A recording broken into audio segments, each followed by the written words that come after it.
Fizika fanidan amaliy mashg'ulotga xush kelibsiz. Bugun biz olamning asosiy qonunlarini o'rganamiz. Assalomu alaykum hurmatli o'quvchilar. Bugungi amaliy mashg'ulotimiz tennis kaptogining samaradorligini aniqlashdan iborat.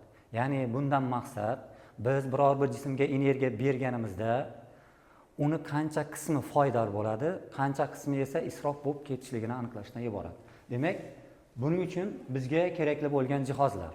Birinchisi tennis to'pi, ikkinchisi esa 1 metrlik chizg'ich, uchinchisi qisqichli shtativ, to'rtinchisi esa to'g'ri burchakli chizg'ich kerak bo'ladi. Xo'p, demak biz tennis kaptogining samaradorligini aniqlash uchun nima ish qilishimiz kerak? Tennis kaptogining samaradorligini aniqlash deganimizning ma'nosi shundan iboratki, biz berilgan jami energiyani va olingan foydali energiyani hisoblab chiqamiz. Mana shu ikkalovining nisbatini olsak, bizlarga foydali ish koeffitsiyenti degan ma'noni bildiradi. Demak, bu jami berilgan energiyaning qancha qismi biz uchun foydali ekanligini topishdan iborat. Buning uchun biz tennis kaptogining dastlabki balandligini aniqlab olamiz va mana shu balandlikni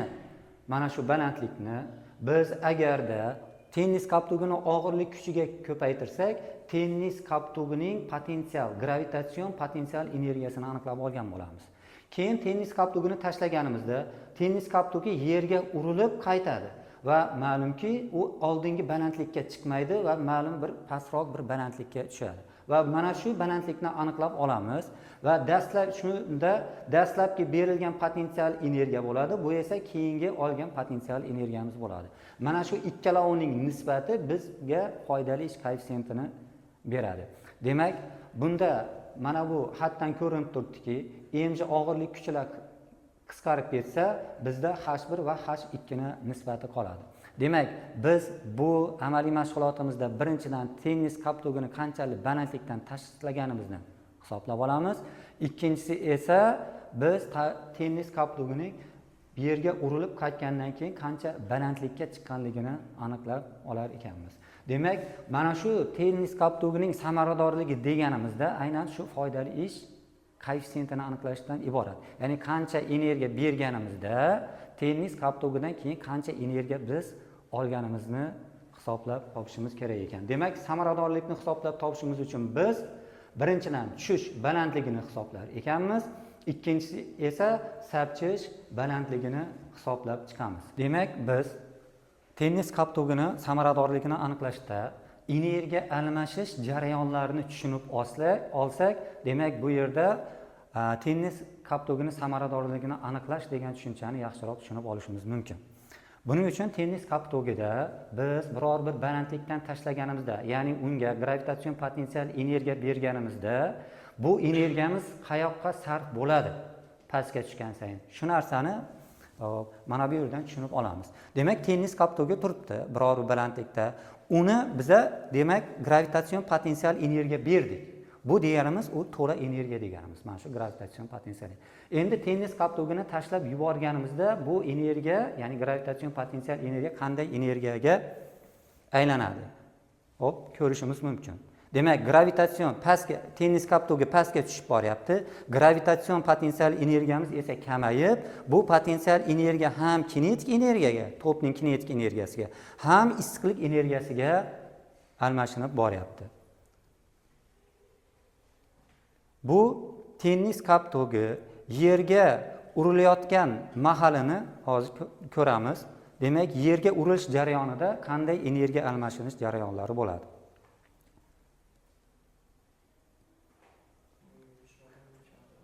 Demak, bu yerda yerga urilish jarayonida kinetik energiyamiz endi elastik potensial energiyaga aylanadi va issiqlik energiyasiga aylanadi. Yerga urilib, endi tennis kaptogi yuqoriga sapchiyotgan payti elastik potensial energiyamiz yana qaytadan kinetik energiyaga aylanishni boshlaydi. Yerdan uzilishgandan keyin esa bu kinetik energiyamiz endi potensial energiyaga va issiqlik energiyaga aylanishni boshlaydi. Demak, mana tennis kaptogi yana davom qilyapti. Demak, kinetik energiyamiz kamayapti.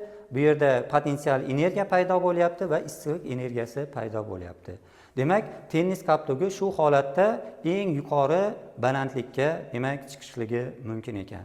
Mana shuni endi biz amaliy mashg'ulotimizda shuni ko'ramiz.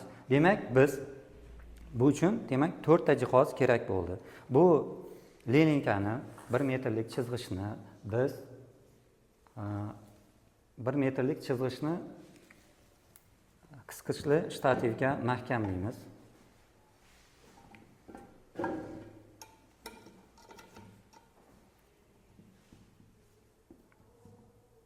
Hop. Biz to'g'ri burchakli uchburchak chizg'ich esa bizga buni to'g'ri qo'yilganligini aniqlash uchun kerak bo'ladi. Demak, to'g'ri qo'ygan ekanmiz. Demak, biz 3 marta o'lchaganimizda buni o'rtachasini hisoblab, bizga aniqroq natijani hisoblashimizga yordam beradi. Demak, 1 metr balandlikdan tashladik. Demak, birinchi urinishimizda biz tennis kaptogimiz 0.66 metr balandlikka chiqdi.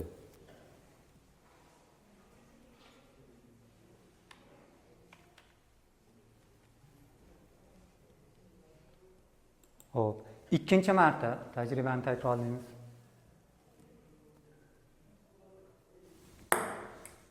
Ikkinchi urinishimizda esa 0.67 balandlikka chiqdi. Uchinchi marta o'lchaymiz. 0.67 balandlikka chiqdi.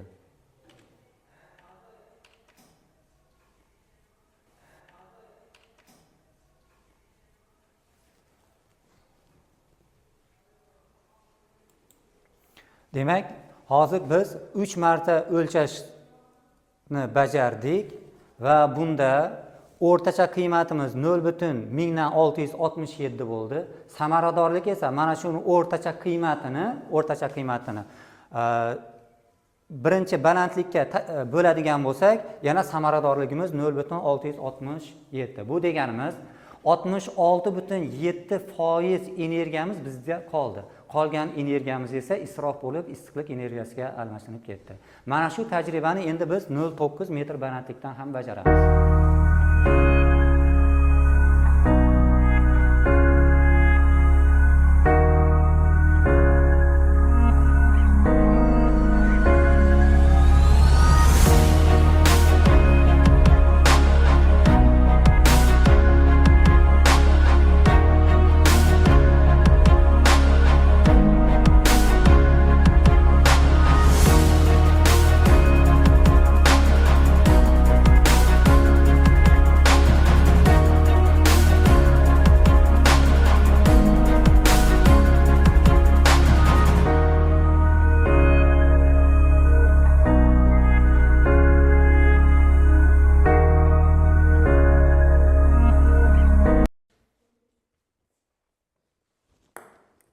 Demak, 3-urinishimizda 0.44 metr balandlikka chiqdi. Demak, o'rtacha qiymat 0.443, samaradorligimiz esa 0.739. Deyarli taxminan 74% energiyamiz bizlarda qoldi, qolganlari esa issiqlik energiyasiga aylanib ketdi. Demak, bundan xulosa qiladigan bo'lsak, bu amaliy mashg'ulotimizni biz xulosa shundan iboratki, biz biror bir jismga energiya bersak, uni hamma qismi foydali ishga sarf bo'lmas ekan, balki bir qismi issiqlik energiyasiga aylanib ketar ekan. Biz tushish balandligi kamaygan sayin samaradorligimiz esa oshib boryapti. Xo'sh, buning javobini izohlarda qoldirishingizni so'rayman.